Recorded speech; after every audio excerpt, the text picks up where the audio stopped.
Bismillahirrahmanirrahim. Assalamualaikum warahmatullahi wabarakatuh. Halo semuanya, perkenalkan nama saya Christopher Leonardo Taslim dari kelas 12 IPA 4 absen 6. Dan di video ini saya akan memaparkan mengenai rangkuman PKN bab 1 yang telah saya buat dalam bentuk PowerPoint. Judul untuk bab 1 ini ialah kasus-kasus pelanggaran hak dan pengingkaran kewajiban warga negara, yang dibagi menjadi 4 subbab. Yang pertama ialah makna hak dan kewajiban warga negara.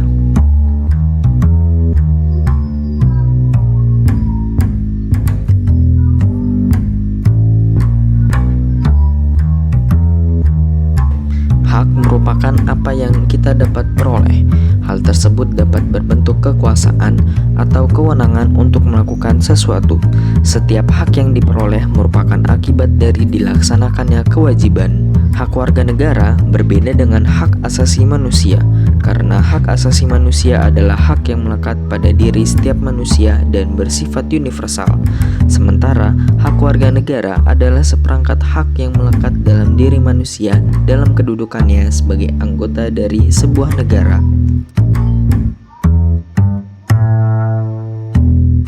Kewajiban adalah segala sesuatu yang harus kita lakukan dengan penuh tanggung jawab yang baik. Kewajiban warga negara adalah tindakan atau perbuatan yang harus dilakukan oleh seorang warga negara dan telah diatur dalam undang-undang yang berlaku. Contohnya adalah kewajiban warga negara untuk membela negaranya. Kemudian untuk kewajiban asasi merupakan kewajiban dasar seseorang terlepas dari status kewarganegaraan yang dimilikinya, berbeda dengan kewajiban warga negara yang dibatasi oleh status kewarganegaraan seseorang. Contoh dari kewajiban asasi ini adalah kewajiban untuk menghormati hak hidup, yang mana merupakan kewajiban untuk seluruh masyarakat.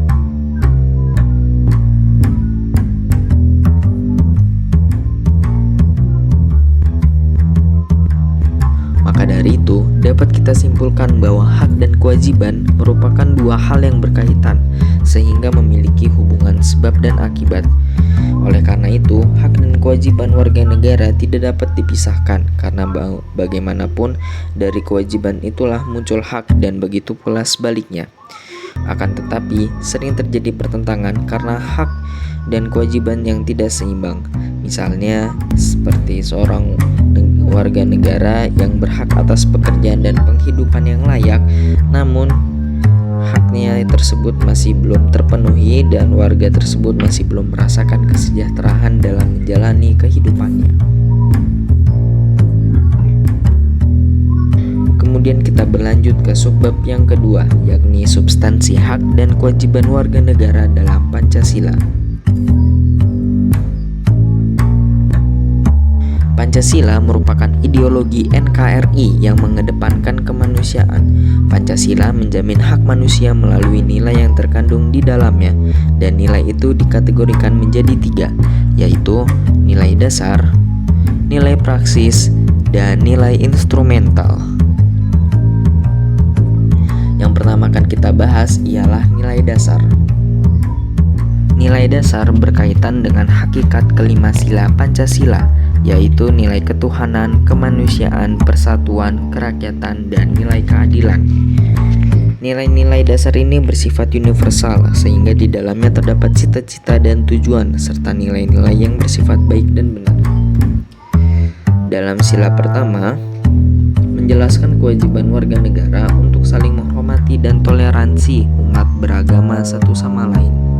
Kemudian dalam sila kedua, menjelaskan tentang kewajiban memperlakukan orang lain sesuai harkat dan martabatnya. Dilanjut dengan sila ketiga, yakni menjelaskan salah satunya yaitu kesanggupan mencintai tanah air dan bangsa negara. Sila keempat menjelaskan tentang pengutamaan musyawarah dan mufakat dalam pengambilan keputusan dengan baik dan benar. Dan sila terakhir, sila kelima, menjelaskan pelestarian gotong royong dan bekerja keras serta semangat.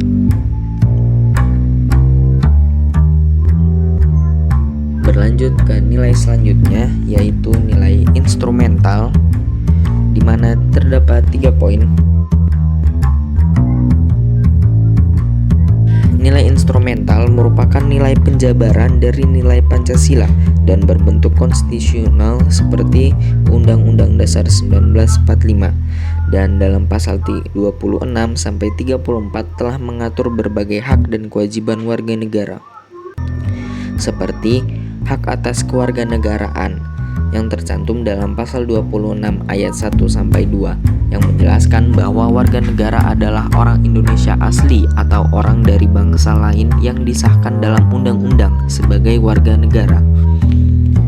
Pasal ini juga menjelaskan hak warga negara. Kemudian yang kedua ialah kesamaan kedudukan dalam hukum dan pemerintahan yang tercantum dalam pasal 26 ayat 1 yang menjelaskan keseimbangan hak dan kewajiban warga negara dan jaminan atas hak dan kedudukannya pun sama di mata hukum.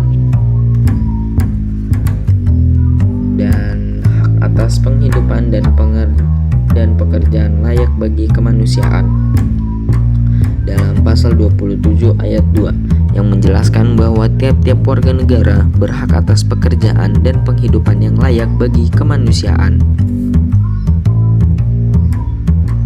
Berlanjut ke nilai selanjutnya, yakni nilai praksis. Nilai praksis ini memuat tentang realisasi dari ketentuan-ketentuan yang termuat dalam Perpu dan menjadi tindakan sehari-hari masyarakat. Nilai praksis ini selalu berkembang dengan baik di antara masyarakat dan selalu mendapat perbaikan dari masa ke masa, sesuai dengan ideologi Pancasila sebagai ideologi yang terbuka.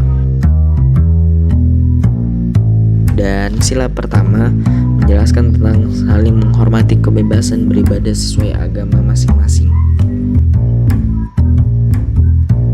Sila kedua menjunjung tinggi nilai-nilai kemanusiaan. Sila ketiga rela berkorban untuk kepentingan bangsa dan negara. Sila keempat mengutamakan musyawarah untuk kepentingan bersama. Dan sila kelima suka memberi pertolongan terhadap orang lain.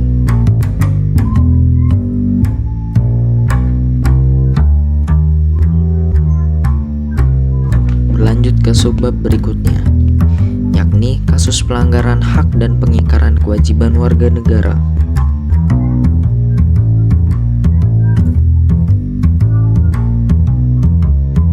Penyebab terjadinya pelanggaran hak dan pengingkaran kewajiban warga negara.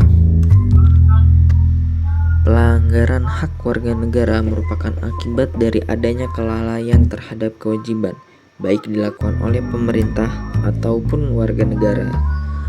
Faktor pelanggaran dan pengingkaran kewajiban warga negara ialah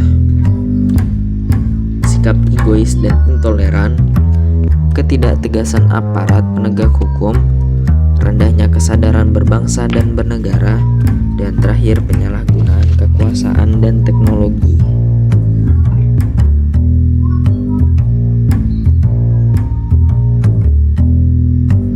Kemudian kasus pelanggaran hak warga negara terhadap hak dan kewajiban warga negara bisa kita lihat seperti proses penegakan hukum yang masih belum optimal dilakukan, seperti kasus salah tangkap dan perbedaan perlakuan oknum. Padahal dalam pasal 27 ayat 1 ditegaskan akan keadilan hukum. Kemudian tingkat kemiskinan dan angka pengangguran yang tinggi. Maraknya tingkat kemiskinan dan pengangguran bertentangan dengan pasal 27 ayat 2 yang mengamanatkan bahwa warga pantas hidup dengan baik dan layak. Kemudian maraknya kasus pelanggaran HAM, di mana masih merebaknya kasus pelanggaran hak asasi manusia seperti pembunuhan, pemerkosaan, dan kekerasan lainnya. Pada dalam pasal 28A sampai 28J telah menjamin hak asasi manusia. Dan terakhir, angka putus sekolah yang tinggi mengindikasikan belum terlaksananya secara sepenuhnya pasal 31 ayat 1 yang menyatakan bahwa setiap warga negara berhak mendapat pendidikan. Kemudian kasus pengingkaran kewajiban warga negara. Pengingkaran ini biasanya terjadi karena sikap intoleransi dan sikap egois yang tinggi. Beberapa bentuk pengingkaran warga negara seperti merusak fasilitas negara, tidak taat membayar pajak, membuang sampah sembarangan, melanggar aturan dan hukum berlalu lintas, serta tidak berpartisipasi dalam usaha pertahanan dan keamanan negara. Berlanjut ke subbab yang terakhir, yakni penanganan pelanggaran hak dan pengingkaran kewajiban warga negara.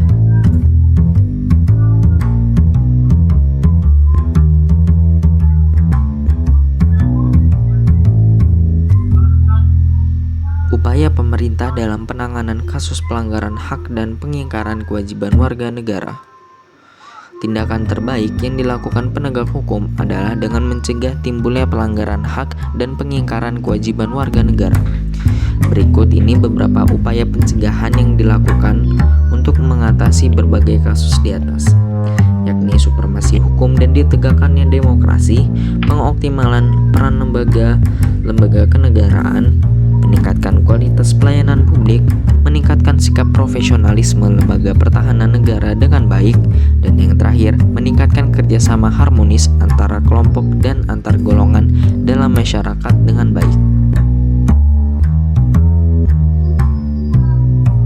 Membangun partisipasi masyarakat dalam pencegahan terjadinya pelanggaran dan pengingkaran kewajiban warga negara. Sebagai warga negara dari bangsa dan negara yang beradab, sudah sepantasnya sikap dan perilaku kita mencerminkan sosok manusia beradab yang selalu menghormati keberadaan orang lain. Sikap tersebut dapat kita tampilkan dalam perilaku di lingkungan keluarga, sekolah, masyarakat, bangsa, dan negara.